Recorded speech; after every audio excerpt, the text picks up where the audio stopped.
যারা হতাশ, যাদের জীবন ভাল লাগে না, মরে যেতে মনে চায়, গার্লফ্রেন্ড গালি দিছে, আছে না নাই?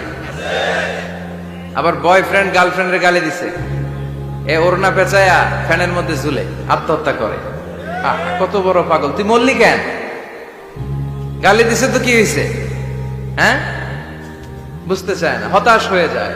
আর বয়স কম তো, ইচড়ে পাকা, অল্পতে কাবু হয়ে যায়। এই সূরাগুলো পড়ে না, এখানে আশার বাণী আছে।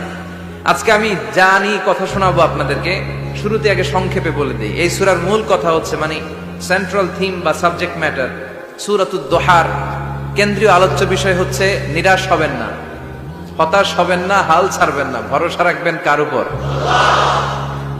মুমিনরা নিরাশ হয়, হতাশ হয়, হাল ছাড়ে নাকি ভরসা রাখে? কার উপর ভরসা? কার উপর ভরসা থাকবে?